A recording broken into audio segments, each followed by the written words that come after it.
Okay, so at this point, it's important to know more information about Ephraim.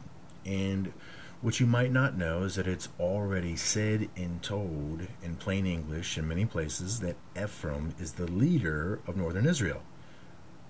Ephraim is symbolic Israel by Jacob's own words. Ephraim is Israel. The name Israel is given to the top of Ephraim's head. Now you see why English Freemasonry, all of this symbolism that has to do with these secret societies, represent themselves with biblical stories. They see themselves as the biblical characters, and it is no longer a secret. And we can see it, as we've said already, within the symbols and the seals of the United States.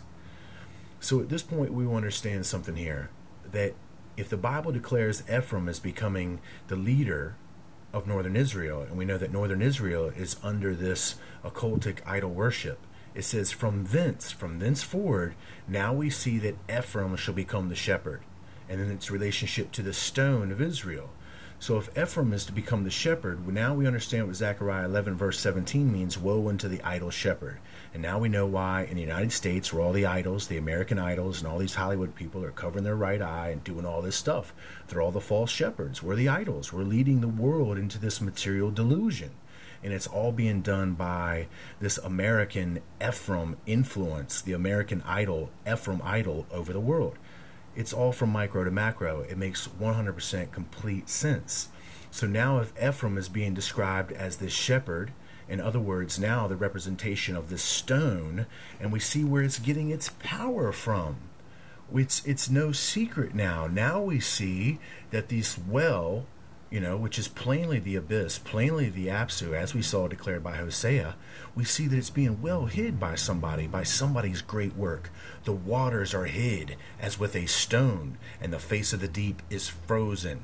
So we see the location of the face of the deep as a frozen place, but we see that these waters, where the source of their power, where the source of Ephraim's power is being hid, is with a stone. Well, that's the due diligence of the Ephraimites. That's the due diligence of the Freemasons that hide their actions, they hide their works, they hide behind the biblical stories, they hide behind this altruistic giving service to man. But in reality, they're really taking our spiritual salvation, our spiritual understanding, our knowledge of the truth.